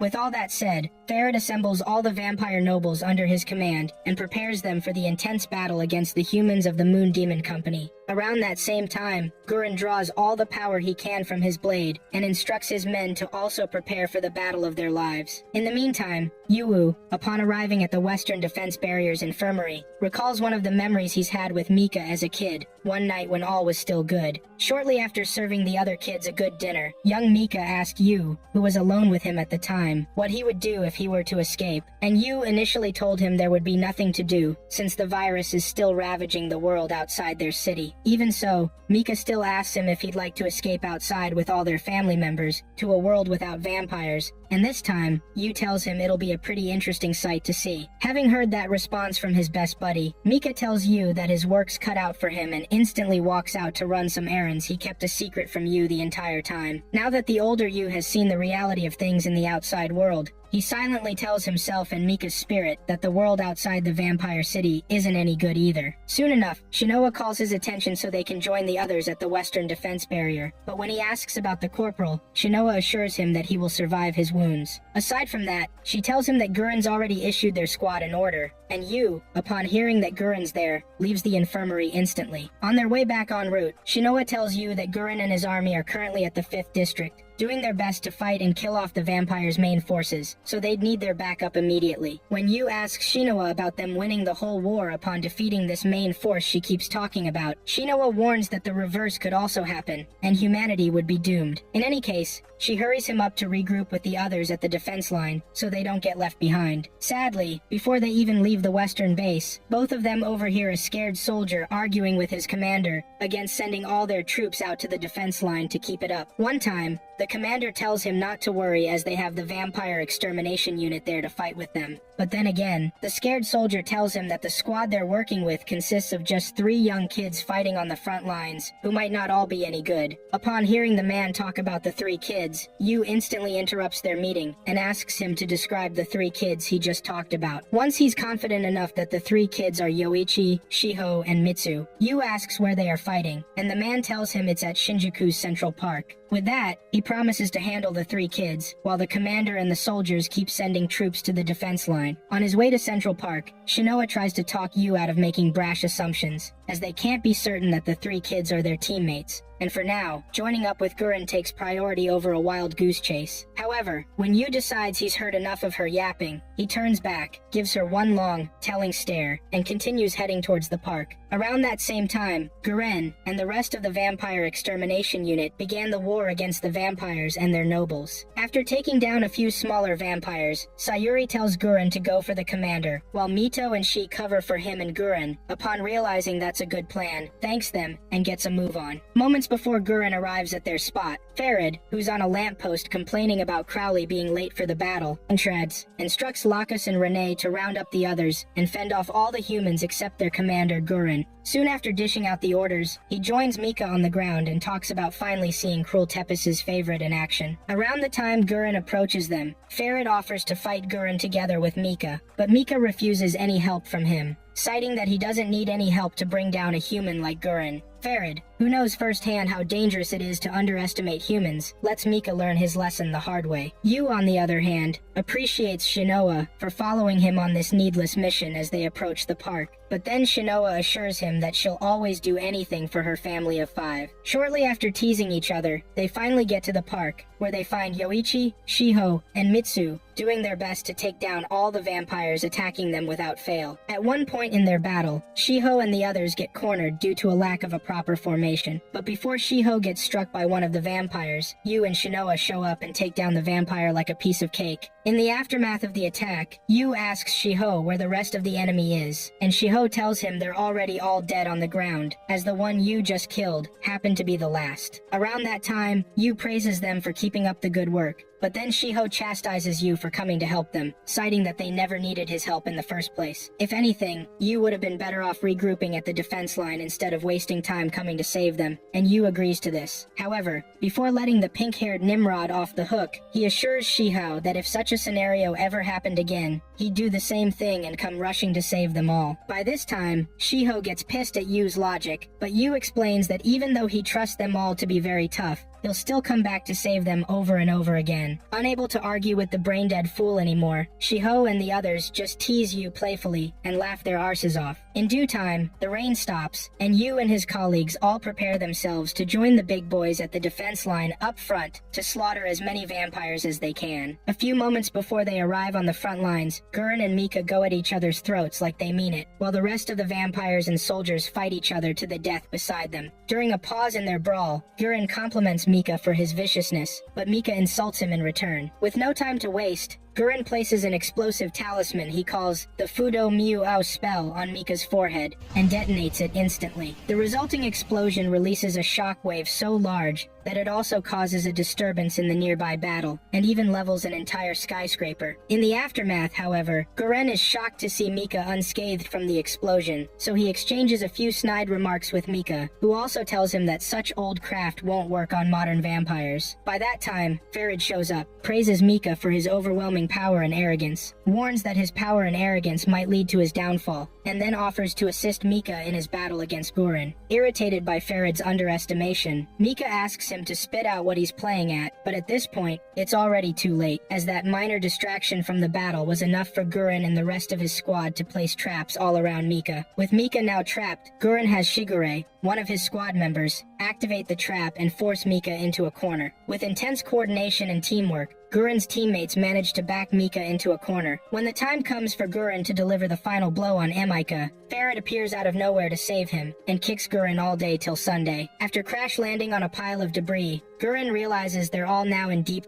as he knows for sure that Farid's incredibly strong. Before round 3 begins, Farid warns Mika against underestimating humans, as they can be incredibly cunning, greedy, and tenacious. Mika, ever so irritated, tells Farid to shut the hell up and just stay out of his battle altogether. Once Farid does the needful, Mika lets his sword drink more of his blood, so he can acquire more power to fight Gurren and his peeps. When Gurren comes to, he checks his stopwatch to see he still has about 8 minutes left from the first pill to wear off, and finally decides to take a second pill just to fight Mika. Sayuri, seeing this, tries to get Gurren to stop, but before her vampire finishes her off, Mito strikes it and lands a slash on its cheek. Thereafter, Sayuri and Mito warn Gurren against taking such a pill as it could be his last, and Gurren, who's already made his peace with dying long ago, tells them they have to do the needful to take them out before the effect of the pills wears off. With the stage for the second battle set, Gurren yaps for a few seconds so his drug gets activated, but Mika sees through his deception and attacks him at a much faster pace than before. When Gurren asks about this, Mika tells him he's no longer holding back, and Gurren, irritated by that childish BS, calls him out. Notwithstanding, Mika easily pushes Gurren to a wall, but just as he's about to stab him in the chest, Yu and the others approach the battle scene and spot the blonde vampire standing in front of Gurren and preparing to stab him. Realizing what's about to happen, Yu and his colleagues run as fast as possible to get to Gurren on time, but it's already too late as Mika successfully stabs Gurren in the heart. The second after that, Yu jumps in without thinking, stabs the blonde vampire with his back turned, and only notices when he looks up at Mika that the blonde vampire he just stabbed is Mika, whom he thought was dead already. Upon realizing that the person he just stabbed was none other than Mika, Yu loses all control over himself and stops to accept the reality standing in front of him. While he's at it, Gurren screams at Yu and tells him to activate the curse on his weapon so he can kill Mika instantly. Unable to do that, Yu just keeps on staring at Mika's face, unable to figure out whether he's just a dream or he's real, until Gurren, who's still very much alive, picks up his sword and makes a move to end Mika's life. Unfortunately, Unfortunately for him, Mika's very sharp,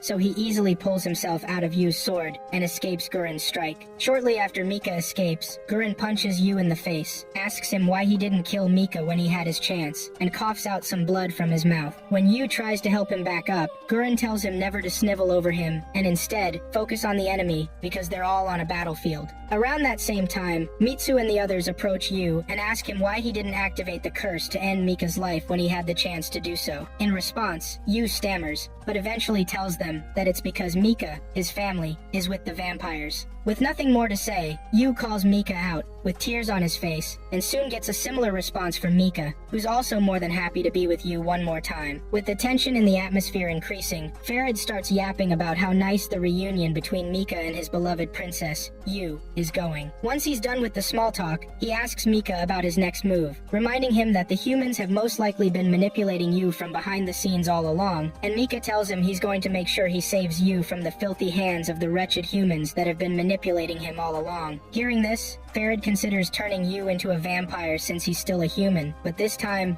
Mika threatens to kill him if he ever lays a finger on Yu. To avoid further conflict, Farid offers to help Mika take down the pesky humans protecting Yu so Mika can have his alone time with Yu. Mika, having seen that Yu's made friends, figures the humans are probably taking advantage of his kindness and naivete, so he draws the last power in his sword, giving Farid the go-ahead to start the battle to save Yu, and waits for the 7th progenitor, Crowley, to show up with his minions. As soon as Crowley arrives, Farid discusses with him, and soon finds out about the thing Crowley claims to have gotten along the way. Satisfied with the loot, Farid advises that they take Yu and the others as livestock, but Guren, upon realizing that more nobles are joining the fight, quickly gives the order to retreat. For a moment, Yu argues this retreat order, citing that his last family member, Mika, is on the other side waiting to be rescued. However, Guren reminds him that if they stay there any longer, then they might as well just offer themselves up to be killed by the vampires, which is something that shouldn't happen. At the same time, Yoichi and the others help Yu understand that they have no choice at this point but to retreat. Unfortunately, as soon as Guren and the others make a move to retreat, Farid circles and cuts them up in front, refusing to let them go. Around this time, Yu loses his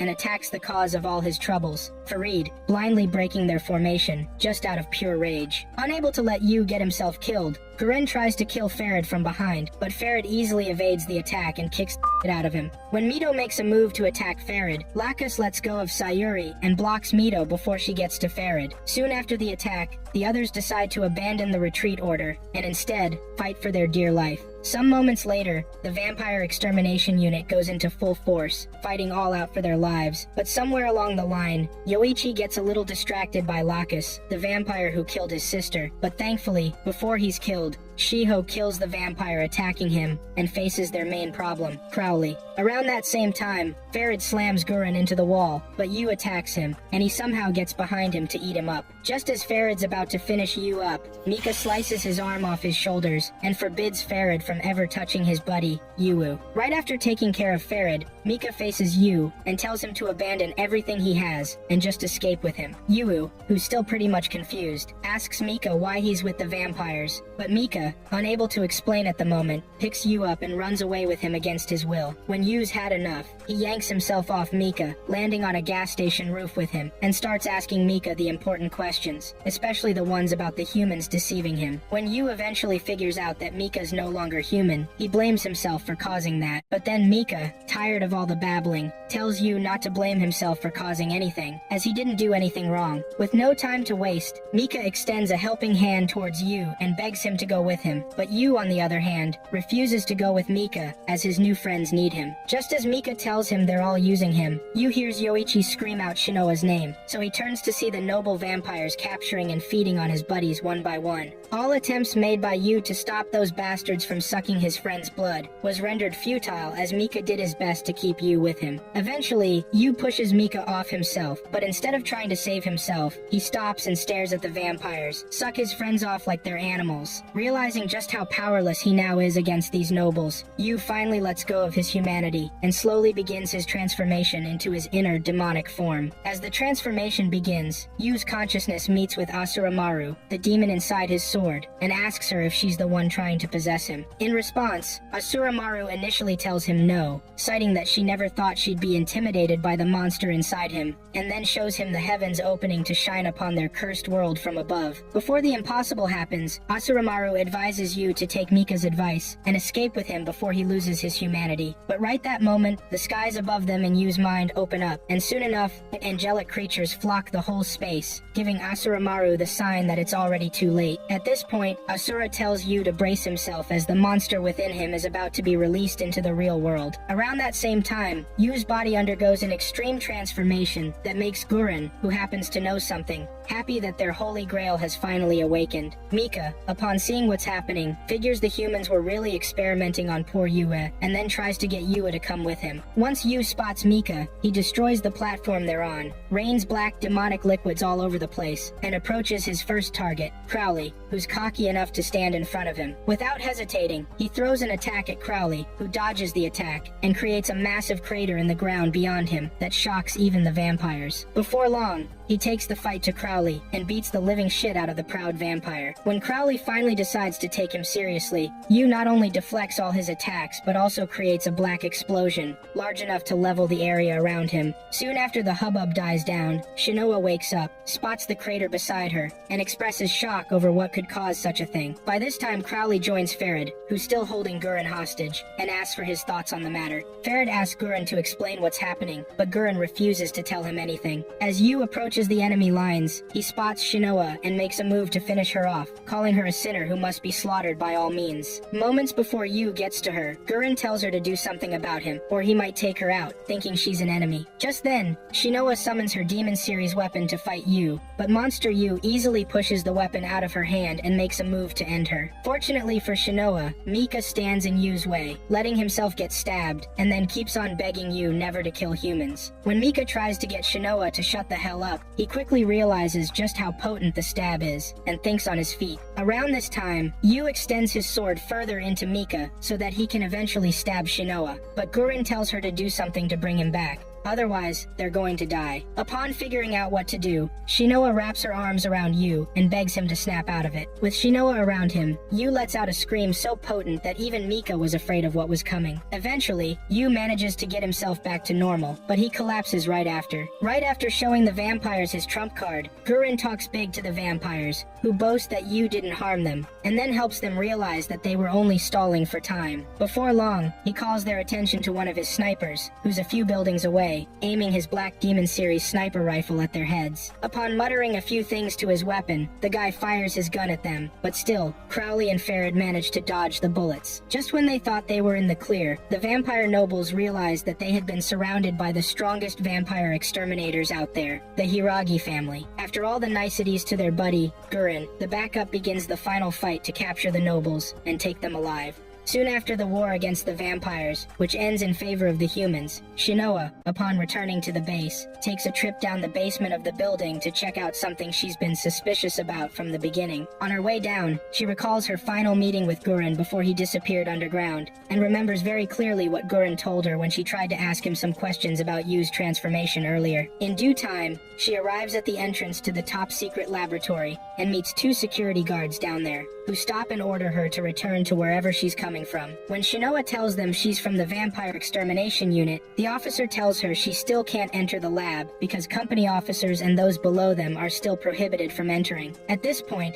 Shinoa gets curious, so she asks them what the facility is used for, and the other guard there tells her it's a lab for guinea pigs. In other words, it's a place where scientists probe vampire bodies for exploitable weaknesses and test them out on humans. Having heard all that, Shinoa pulls up her Hiragi family crest and shows both guards before urging them to let her in once again. Once they recognize the insignia on the crest to belong to the Hiragi family, they buzz Shinoa in without questioning her any further. On her way into the lab, one of the guards asks Shinoa why she remains a sergeant, and she tells them that it's because she holds no interest in the trivial power struggles within the military, as that's the same thing that got her sister killed. Thereafter, Shinoa presses further into the first section of the laboratory, and soon spots dozens of prison cells filled with captured vampires in there. Ignoring the wails of the vampires, Shinoa keeps on moving toward a half-open door, leading to a well-lit room, and gets through the door with no hassle whatsoever. Upon observing the various experiments being carried out there for a few seconds, she finally walks up to Guren's office and asks him to explain what he's done with poor Yuo. At first, Guren refuses to provide any answers to her weird questions, but when Shinoa slams the special cocktail of pills, Guren specifically ordered her to give Yu due to his unique infernal arms on the table, demanding that he explain if those pills caused him to go berserk. Guren gets up, fumbles around for a few seconds, and asks if she'd be satisfied if he admitted to carrying out human experimentation on poor Yuwu. With Shinoa remaining silent, Guren spends the next few minutes explaining how frail humanity is against the vampires, not forgetting to include the sacrifice her elder sister had to make to complete the research on the infernal arms, just to make sure humanity stands a fighting chance against those vampires, and helps Shinoa understand that they, as humans, don't have time for morals and honor in war. Seconds later, when Guren asks if Shinoa loves Yu, he notices the embarrassed look on her face and tells her he's not interested in whatever the hell goes on between both of them, as he's got more important things to worry about. With nothing more to discuss, he dismisses her, ignoring whatever she has to say, until Shinoa unfortunately storms out of his office, annoyed. However, before she goes far, Guren tells her that the drugs keeping Yu still unconscious, even after 5 days, should wear off soon. So if she loves him, then she should be with him till he wakes up. About an hour after she visits Guren's office, Shinoa visits Yu's ward, thinks about Guren's words about her being infatuated by Yu, and, while holding his hands, begs him to wake up again. As for Mika, who's getting his body detoxified in a chamber, he recalls the moments when Farid gave the order to retreat after the arrival of the Hiragi family. During that time, Mika didn't want to leave his beloved Yu just yet, and even threw a tantrum, but as soon as he spots the other humans swooning all over his beloved Yu, he gets more pissed and throws even more tantrums at Farid, who eventually gets tired of his tantrums and takes him back to base by force. Once his cursed detoxification procedure is complete, Mika is let out of the chamber, but before leaving the room, he spots his first real tears he's shed since he became a vampire, and joins Lacus and Renee in the changing room to get changed. There, Lacus tries to strike up a conversation with him, but since Mika keeps giving him the silent treatment, he focuses on discussing the forbidden technique the humans are experimenting with, the Seraphs of the End, with Renee. As it turns out, their initial mission in Shinjuku was to retrieve the scary monster Yu was becoming, but since they returned without it, both Lacus and Renee are unsure of whether or not they failed their mission, simply because Farid is a very hard book to read. As their yap about the monster continues, Mika, who just finished changing, heads out of the room, but before he goes far, Lacus asks him to tell them who he is, curious to understand why Mika's that close to Yu. After keeping quiet for a long time, Mika recalls the moment Yu found out he wasn't human anymore, and then tells them he's just his average ugly vampire. Before they respond to his ridiculous statement, the intercom